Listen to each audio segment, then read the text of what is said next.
안녕하세요. 안녕하세요. 네, 반갑습니다.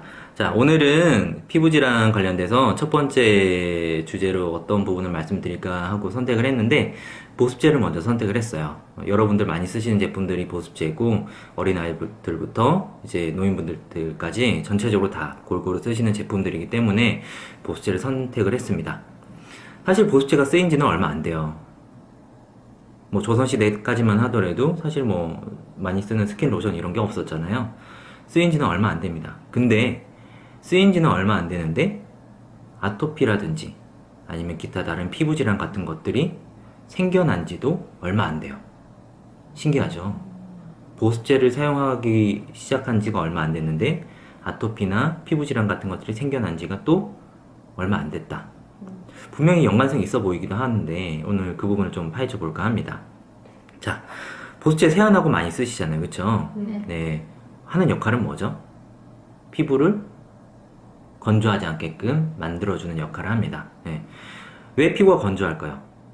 피부에서 수분이 날아가기 때문에 건조하거든요. 그러면은 수분이 날아가지 않게끔 기름으로 덮어주는 거예요. 보습제는. 네. 그래서 수분이 있는 상태에서 세안을 하고 난 다음에 수분이 있는 상태에서 보습제로 유막으로 기름막으로 이렇게 덮어주는 게 보습제 하는 역할이에요. 그럼 사실 기름 덩어리예요. 그쵸? 기름 덩어리인데 이 기름 덩어리가 원래는 우리 몸에 없는 게 아니고 있어요. 무슨 얘기냐면 여러분들 이제 코에 피지 자는 코핏 같은 거 있잖아요. 네, 그게 뭐냐면은 사실 기름 덩어리잖아요. 기름 덩어리들은 이 피지들 특히나 이런 애들은 피부를 보습하는 작용을 해요. 그래서 그 양방에 가면은 이제 피지 억제제라고 여드름 환자들 먹는 이제 로아큐탄 같은 약들이 있어요. 근데 그런 약들을 먹게 되면 피지가 억제가 되는데 대신에 보습이 안 돼서 완전히 피부가 쫙쫙 마릅니다. 네, 그래서 이제 오히려 피부 건조가 생기는 부작용이 생기기도 해요. 그래서 전체적으로는 피지가 피부를 보습하는 작용을 하는데 이 피지가 보습하는 작용을 하는 부분에 있어서도 사실 문제가 될 수 있는 게 뭐냐면은 그 위에 보습제를 또 덧바르는 거예요. 기존에 우리 몸에 이제 그 기름막이 쉽게 얘기하면 지질 기름막이 딱 덮여져 있는데 그 위에다가 다시 기름을 또 끼얹어요. 보습제로. 그러면 어떻게 될까요? 기름은 계속 넘쳐나게 되겠죠. 네. 그러면은 우리 몸에서 보습 성분들 보습 성분들이 계속 이렇게 바깥쪽으로 분비가 되고 배출이 돼서 피부를 보습을 시켜주고 있었는데 피부 바깥쪽에서 보습제가 계속 덧발라지게 되면은 우리 몸에서 보습 성분들이 올라올 필요가 있을까요? 없을까요? 없죠. 네, 그렇죠. 그래서 사실 이 보습 성분을 배출하는 이 기능 자체가 떨어지고 퇴화하게 돼요. 그래서 나중에는 우리 몸에서 보습제를 계속 사용하다 보면 보습제가 없이는 이 보습 성분들이 퇴화를 해버렸기 때문에 나중에는 피부 보습이 안 돼요. 바꿔서 얘기하면 피부가 보습제에 의존을 하게 돼요. 그럼 나중에는 보습제가 없이는 피부가 예전보다 더 건조하고 마르게 되겠죠. 바꿔서 얘기하면 피부는 더 약해지는 거예요. 네. 그래서 이거는 요거랑 비슷한 게 사실 소화제가 있어요. 무슨 얘기냐고 이게 하실 수 있는데 흔히 이제 우리가 소화 안 될 때 소화제 먹잖아요. 근데 소화 안 될 때 소화제 먹는데 소화 안 될 때나 잘 될 때나 소화제를 계속 먹어요. 예를 들어서 그래서 1년, 2년, 3년 계속 먹습니다. 그러고 나다가 갑자기 소화제를 이제 좀 끊어볼까 하고 끊었어요. 그러면 이 사람의 소화력은 어떻게 될까요? 약해져.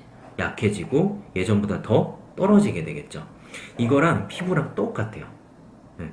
피부가 하는 분비 작용이나 위장에서 소화액을 분비하는 작용이나 원래는 동일한 작용입니다.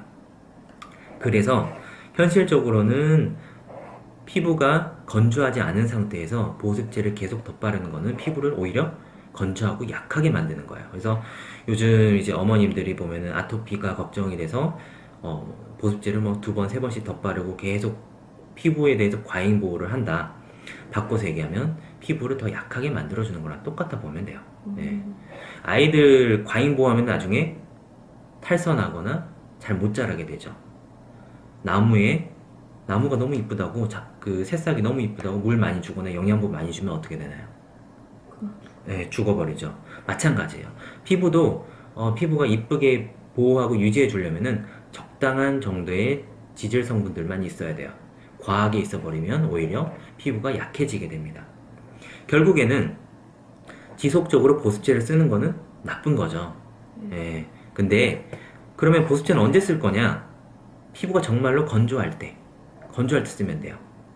예를 들어서 아토피 환자들이 있어요. 아토피 환자들이 있는데 이분들은 피부에서 세러마이드라고 하는 분비 이제 보습 작용 인자가 있는데 이 세러마이드 분비 인자가 현격하게 떨어져 있어요. 그러다 보니까 이 세러마이드가 분비가 안 되니까 외부에서 공급을 해줘요. 그래서 보통 이제 시중에 파는 아토피 전용 보습제들 같은 경우는 다 이 세러마이드가 들어있거든요. 그러면은 이 세라마이드를 분비가 안 되니까 이 세라마이드를 덧발라주면은 피부는 일단 보습이 잘 되겠죠. 만약에 이 아토피 아이가 점점 치료를 잘해서 이제 완전히 완치가 됐어요. 근데 이 세라마이드 보습제를 계속 사용을 합니다.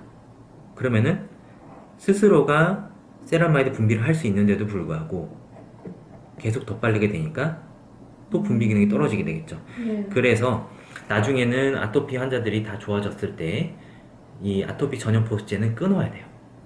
끊고 이제 피부가 많이 건조하지 않다면 약한 보습제로 시작하는 게 좋아요. 그리고 나중에는 보습제를 하나도 안 써도 될 정도로 피부가 건강해지면 안 써도 돼요. 보습제는 피부랑 친구가 아니에요. 떨어뜨려 놔야 돼.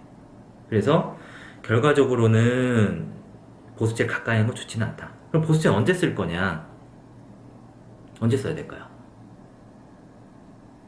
피부가 정말 건조할 때, 우리 소화 안 될 때 소화제 한 번씩 먹잖아요.